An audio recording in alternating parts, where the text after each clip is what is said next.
Abrimos, estamos abriendo la tertulia en este lunes 15 de noviembre del año 2021. Estamos saludando a quienes nos acompañan hoy en la mesa. ¿Por dónde empiezo? ¿Por los dos que están lejos? ¿Por los dos que están acá? Esta vez saludo afuera, vamos afuera. Valentina Perrota, buen día. Buen día, ¿cómo están todos? Leonardo Costa, ¿cómo te va? Buen día, ¿cómo andan todos? Bien, te veo rodeado de Superviel, ¿no? Superviel y el sí, fútbol. Sí, de fútbol. Tengo un museo Superviel acá. Ah, sí, bueno. Y en el caso tuyo, Valentina, ¿qué es ese cuadro? Bueno, es un cuadro de un también artista uruguayo, Roberto Cancro, pero ahí no se ve bien, prometo que para la próxima lo pongo bien. Sí. Es un artista plástico y también hace pintura y bueno, es amigo, así que... Ya lo vamos poniendo en la lista, Sí, Roberto Cancro. Saludos para quienes están acá en el estudio. Fernández Feir, buen día. Buen día, Emiliano, ¿cómo están todos? Y Juan Pedro Mir. Hola, buenos días. ¿Todos prontos? Todos prontos. Bueno, tenemos dos temas para charlar con ustedes, uno de afuera y otro de acá. El de afuera tampoco nos lleva demasiado lejos. Nos instalamos en Argentina. La coalición oficialista Frente de Todos perdió la mayoría en el Senado y mantuvo la minoría mayor en diputados. Esto la obligará a buscar consensos con la oposición a efectos de mantener la gobernabilidad.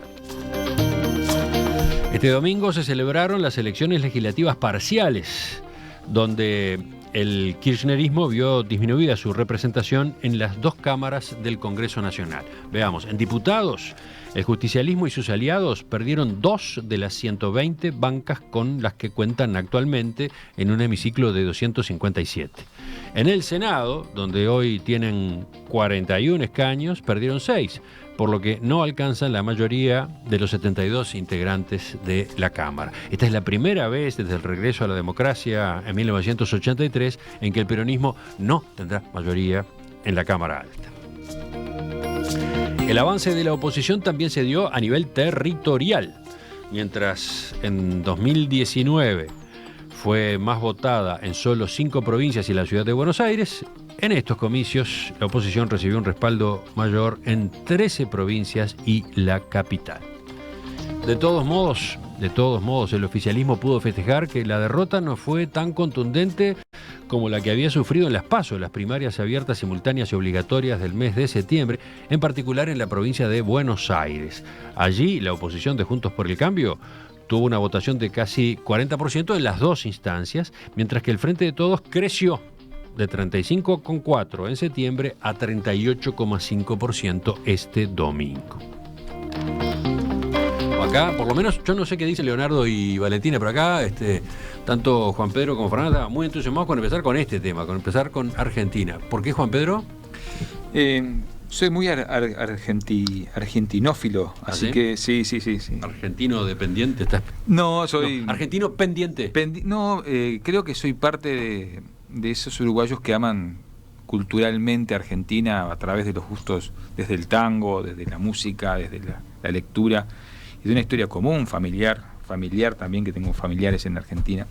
Y creo que la política uruguaya no se puede entender sin la política argentina desde el siglo XIX para acá, ¿no? Entonces, creo que el tema nos convoca y nos importa y nos afecta no solo económicamente, sino nos afecta políticamente y económicamente. Creo que Argentina está viviendo, como de costumbre, esos viandazos políticos, donde va de un lado, es como una persona siempre inconforme, prueba de un lado, prueba del otro, prueba de un lado, y siempre en ese péndulo que va de un lado al otro, con el peronismo siempre como eje que articula la historia del hermano país desde el mediados del siglo pasado. El resultado de ayer no me llama para nada la atención, creo que es parte de un proceso. Me preocupa sí que la polarización que se sigue viviendo afecta a nuestros hermanos, los va a afectar y va a afectar el clima político. Me asustó ver a un presidente ayer siempre solo, y es muy peligroso para una democracia que un presidente esté solo, que esté sin el respaldo incluso de su propio partido. Estás aludiendo al mensaje discurso que hizo por televisión, grabado previamente. Exacto. Desde la residencia de Olivos. Exactamente. Y después cambió el tono cuando lo dijo directamente, pero me preocupó la actitud del presidente, pero después ¿sí? Me preocupó también la respuesta de Larreta y de Vidal que escuché. Vamos a escuchar qué fue lo que dijo el presidente, sobre todo por el lado del diálogo necesario, ¿no? Porque tú hablabas recién de la división. Uh-huh. El presidente Fernández apuesta a un relanzamiento, digamos, a que ahora se inicie una etapa nueva, justamente la segunda mitad de su gobierno, que sea distinta, y apeló al diálogo. A ver. En esta nueva etapa debemos priorizar los acuerdos nacionales. Si queremos resolver estos desafíos a los que nos enfrentamos, necesitamos que las grandes mayorías generen consensos. En ese sentido, y a la mayor brevedad posible, voy a dirigirme a los representantes de la voluntad popular y a las fuerzas políticas a las que representan para acordar una agenda tan compartida como sea posible. Una oposición responsable y abierta al diálogo es una oposición patriótica. Nuestro pueblo necesita de ese patriotismo. Precisamos que la relación del gobierno y el Congreso ¿Tú no la Nacional, ves? ¿No la ves? El tema es que el llamado de un presidente que está en soledad política, dentro de su propio partido, con actores que no se visualizan como tendientes al diálogo, el caso de la señora Cristina Fernández y Máximo Kirchner y el conjunto de gobernadores que ganaron poder en la provincia de Buenos Aires, pero aparte con una oposición como Larreta y Vidal que dijeron no, la negociación se dará en determinados términos dentro del Parlamento. Fernanda, tú que también estabas embalada con este tema, No, ¿discrepás con Juan Pedro? ¿Qué agregás? no, totalmente de acuerdo con Juan Pedro. Pero en algo estoy mal. No voy a ser ni la primera ni la última que esté preocupada por lo que le está pasando a Argentina. Yo creo que muchas veces cuando analizamos lo que le pasa a nuestro vecino país, tendemos como a buscar un correlato correspondiente de la política uruguaya, y es lo primero que tenemos que entender que no hay que hacer, porque no hay ningún tipo de similitud en ese sentido. Y esto tiene varias puntas, pero una de las que me gustaría hablar y problematizar es el tema de que América Latina va caminando a un bifrentismo en el término electoral, en el cual los partidos políticos se desdibujan mucho. Estamos viendo, ese es lo que está pasando en Argentina, y yo ayer pensaba con estos resultados en los que creo que nadie ganó definitivamente y nadie perdió definitivamente. Es más, creo que todos perdieron bastante. Pero yo pensaba en esta nueva reconfiguración, porque es verdad que el Frente de Todos se reconfigura y que se está llamando a grandes acuerdos nacionales. Como bien decía Juan Pedro, bueno, la vicepresidenta va a estar en esos acuerdos, no va a estar en esos acuerdos. Creo que hay una reconfiguración, pero también creo que hay una reconfiguración en Juntos por el Cambio, porque es verdad que no hay un liderazgo claro, y es verdad que hay varios liderazgos. Yo creo que ese es otro desafío que tienen para enfrentar.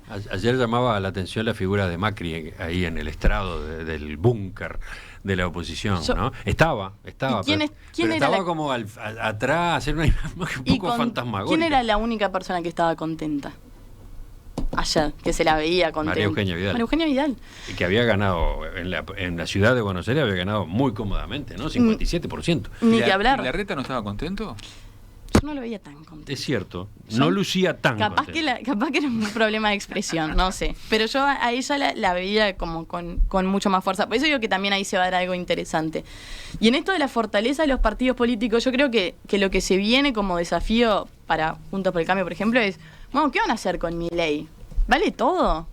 ¿Lo van a sentar en la misma mesa? A un tipo que se dedica a predicar y a hacer política, por más de que dice que está en contra del sistema político, en contra de la casta. Bueno, ya desde la casta está participando en un sistema político y no para de tener un discurso de odio y de enfrentar a argentinos contra argentinos. Bueno, ¿ese tipo va a estar en la mesa? Mirá por dónde sale, Fernanda, qué pregunta interesante la que plantea. A propósito de la ciudad de Buenos Aires, repaso los números. La lista encabezada por María Eugenia Vidal arrasó, digamos, 47%. El Frente de Todos, que llevaba al frente a Leonardo Santoro, 25%. Y en tercer lugar, Milei, Javier Milei, que repuntó algo con respecto a las PASO, quedó en 17%. Y ojo con esos personajes. Yo creo que nuestro sistema de partido controla un montón que aparezcan esos personajes nefastos, Pero tenemos que tener cuidado también, Bueno. porque esos discursos a veces tienen lugar. Valentina y después Neco, o al revés, ¿quién elige? Valentina. Dale, gracias. Sí, a mí me interesa mucho lo que pasa en Argentina, seguí muy de cerca las elecciones de ayer, me alegro porque hayan podido resolver, haya votado más gente, por ejemplo en la provincia de Buenos Aires, que no se sentía como con ganas de participar y ayer participó. A mí me parece que es muy positivo, digamos, lo que sucedió ayer en términos de una elección democrática. A mí me parece interesante el hecho de la polarización, digamos, que haya dos frentes que sean poderosos, que tengan que pelear por un electorado a partir de propuestas. Sí coincido con Fernanda, y me parece que lo más llamativo de ayer es esta entrada de outsiders a la política como un valor, como ser de fuera de la política si fuera un valor en sí mismo. No lo digo solo por Milei, que obviamente es absolutamente preocupante, digamos, que sea la tercera fuerza en la capital, que tiene un discurso sumamente violento y ayer le llamó tirano al presidente, por ejemplo. Yo también creo que no hay que colocarlo fácilmente en la categoría de loquito, sino que está representando un sentir, un malestar, y me parece que eso ya tenemos evidencia de que esta gente puede llegar rápidamente al poder. Pero lo digo, por ejemplo, por casos como el de Lozada, en Santa Fe, digamos, por gente que se considera un valor venir por fuera de la política porque todo lo que es visto como la casta política es peligroso, son todos chorros, se robaron todo, digamos. Ese discurso a mí me parece muy peligroso y me parece que está teniendo lugar en Argentina y me preocupa, digamos. Agrego el condimento del lenguaje, ¿no? A nosotros nos descoloca escuchar Sí. a Milei por la terminología que emplea, ¿no? Sí, y como militantes políticos, yo soy una militante política, y creo que también la primer luz es para nosotros. Decir, bueno, ¿qué pasa que esta gente tiene espacio? Creo que también somos nosotros encargados de... Neco. Yo, los años hacen a uno ver las cosas con cierta perspectiva. Argentina es como aquella película Avatar, ¿no? Uno no sabe ni quiénes son los buenos ni quiénes son los malos, que son todos iguales. O como La Caldera del Diablo, ¿no? Aquella vieja novela americana que duró más o menos unos 50 años, que lo único que cambiaron eran los actores, pero el guión seguía siendo el mismo. Los oyentes más jóvenes no tienen ni idea de lo que estás mencionando. Bueno, sí, es como, bueno, pero La Caldera del Diablo creo que sigue todavía en alguna cadena americana. Fernanda dice que llegó hasta Avatar, más o menos te acompañó. Y ahí me quedé. Pero yo siempre jorobo dando clases con La Caldera del Diablo y nadie entiende nada, pero bueno. El título era genial, absolutamente genial, ya para empezar. ¿Por qué me refiero a eso? Es que en realidad los argumentos en Argentina, o sea, nada cambia en Argentina, todo sigue siendo igual. Siempre hay un loquito que aparece, no es la primera vez que... Quizás el léxico de Milei es algo diferente, pero tampoco es muy diferente a lo que en algún momento fue Cavallo, es decir, con un discurso de derecha teóricamente libertaria, y digo teóricamente libertaria porque en el fondo no es más que una derecha sin ninguna sensibilidad de ningún tipo, o sea. Y también es cierto lo que decía, todos ganaron y todos perdieron un poquito. Yo creo que ayer cuando uno decía, escuchaba al presidente argentino decir, y ahora festejar, decía, ¿qué es lo que está festejando? No entiendo. Es como, y ahora vi a un ministro argentino decir, nosotros vamos a elegir nuestro propio éxito. Una cosa bastante loca, ¿no? Pero bueno, creo que sí hay algunas conclusiones básicas. La derecha ganó, es tanto en la provincia como en la ciudad, o sea, ganó en el sentido que mejoró su votación. La izquierda también, la izquierda, cuando me digo la izquierda, es el Frente Izquierda, también avanzó en su votación. Obviamente que la pérdida de la mayoría en el Senado va a obligar a negociar, pero sobre todo va a ser un desafío por el tema de los jueces. Un amigo decía, hoy seguramente los jueces ya están cambiando los fallos, porque Argentina también tiene ese tipo de cosas. Y creo que un error que a veces cometemos los uruguayos es embanderarnos con la derrota o el triunfo de uno del otro lado. Y yo la verdad que, más allá de esa gran respeto y admiración que tengo por Argentina, también igual que Juan Pedro, pero en el fondo no me quiero parecer en nada. Y no me gustaría que el sistema político se pareciera en algo a esto y que alguien se enarbolara alguna victoria o alguna derrota. Me parece que por suerte Uruguay en eso por lo pronto los últimos 20 años ha sido totalmente diferente. Nunca hemos ido un paso adelante al precipicio, ¿no? Un dato interesante, los Rodríguez Sá perdieron. Los Rodríguez Sá sí que son una especie de casta de más de 30 años de poder en San Luis. Por primera vez pierden. Y hay una serie de comisarios políticos que también perdieron. Que eso me parece que sí hay un sesgo de renovación. Yo creo que lo de Vidal es algo interesante, porque me parece que ella logró sobreponerse a Macri y sobrepasar a Macri incluso, y se posiciona, a mi juicio, como una de las candidatas firmes a presidente dentro de 2 años. No está tan claro qué va a pasar en el frente de todos, porque me parece que ahí los liderazgos están más deteriorados, pero a ver, ayer estaba Kicillof y estaba el hijo de Cristina festejando, no sabemos bien qué, pero festejando que no fue tan dura la derrota quizás, y no está mal hacer eso, porque pensaban que iba a ser peor. Así que bueno, me parece que el desafío de Argentina sigue siendo el mismo: cómo va a enfrentar la deuda, cómo va a hacer para enfrentar su situación económica, si va a seguir apostando al fracaso o si por una vez por todas va a impulsar ese gran país que es. Escuchamos a María Eugenia Vidal, apareció mencionada ya más de una vez en esta conversación, la candidata a diputada en primer lugar por la oposición en la Ciudad Autónoma de Buenos Aires. Antes, gobernadora, ¿no? Fue gobernadora de la provincia de Buenos Aires. Yo sé que venimos de tiempos de mucho dolor, que esta noche hay millones de argentinos que están sufriendo, que le están pasando mal. Por eso tengo claro que esta no es una noche de festejo, pero sí es una noche de esperanza. Sí es una noche de un comienzo nuevo. Algo pasó en el 12 de septiembre, nos sentimos aliviados y mañana, cuando nos despertemos, nos vamos a dar cuenta que somos parte de algo mucho más grande, mucho más grande. Vamos a ser más fuertes para curar nuestras heridas, más fuertes para seguir aprendiendo, más fuertes para cambiar.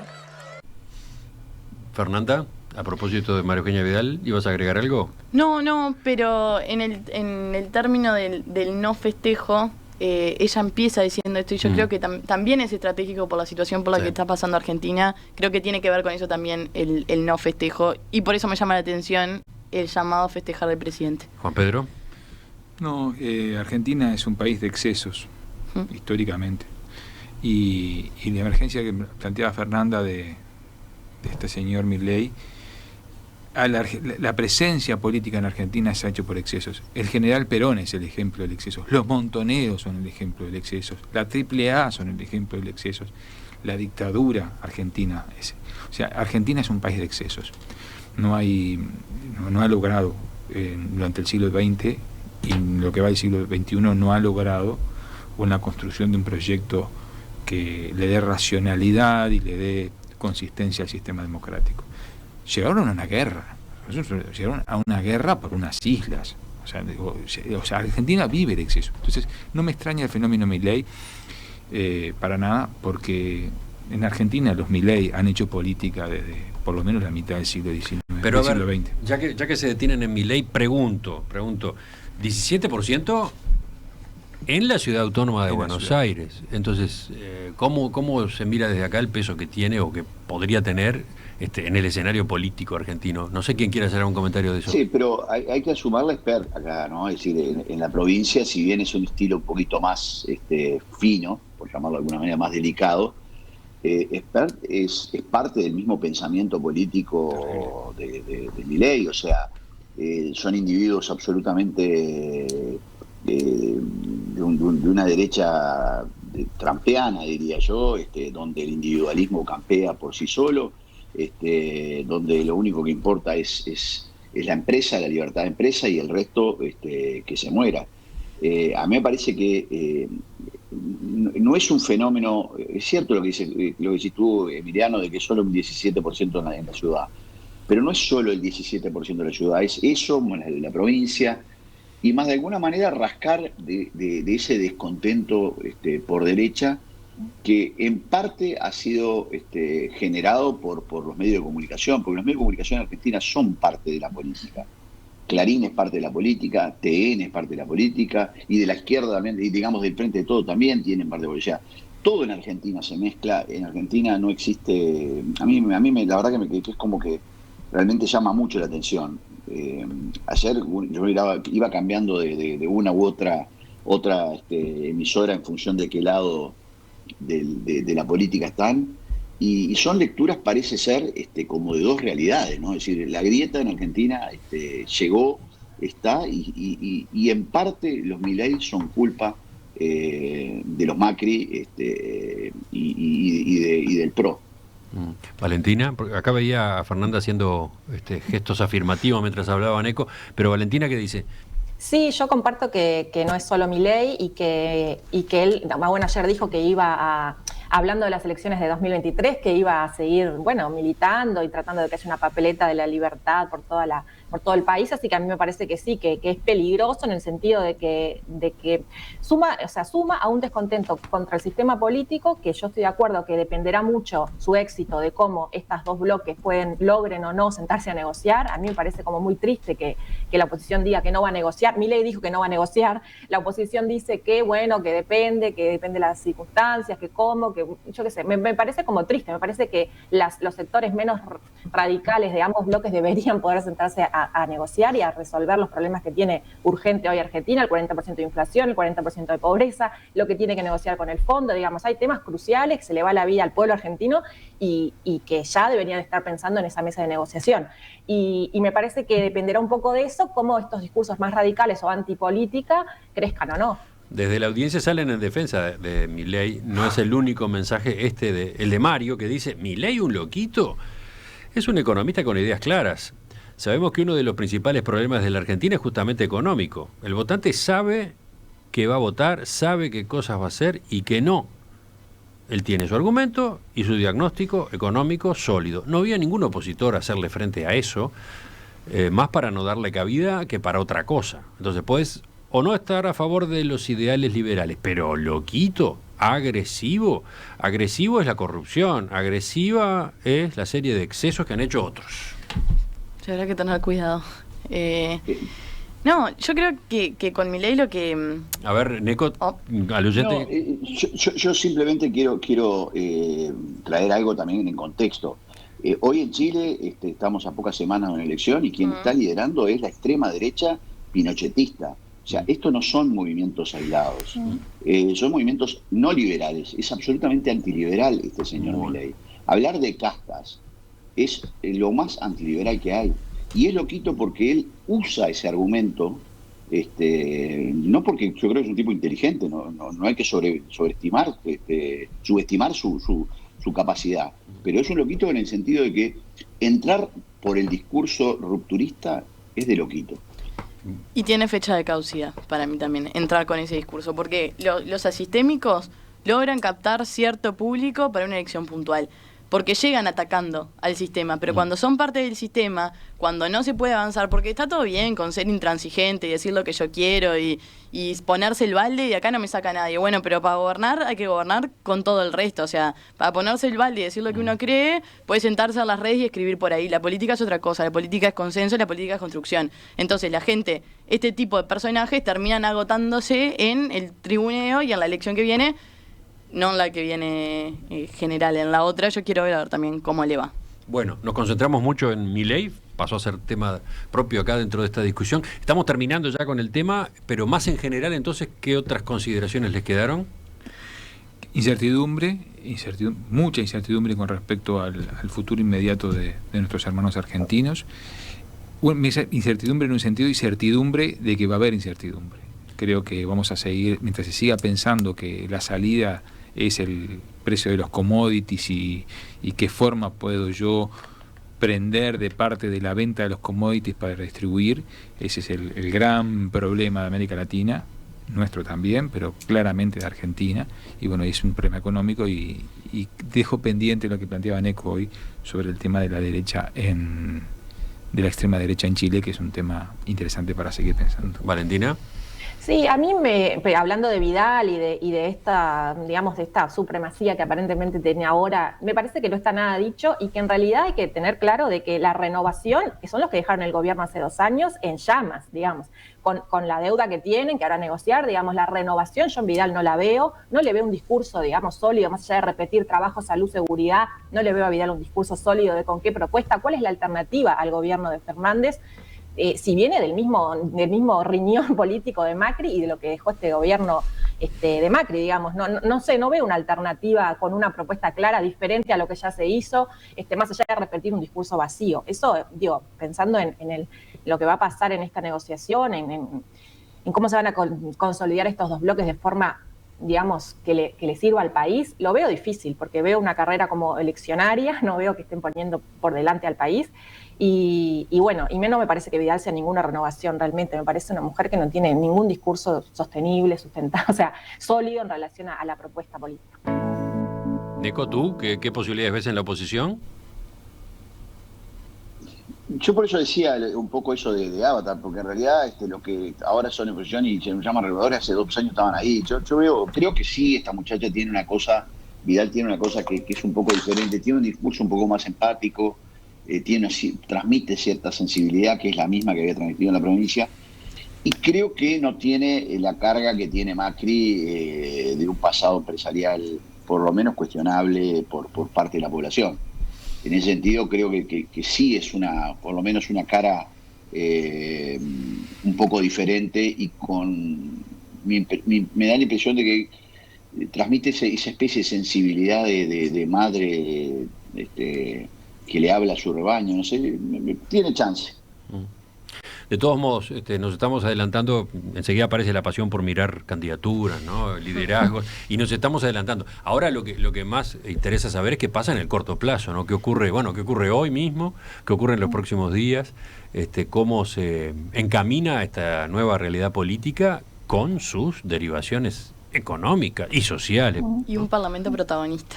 Enseguida, vamos a estar atentos, obviamente, en las próximas semanas.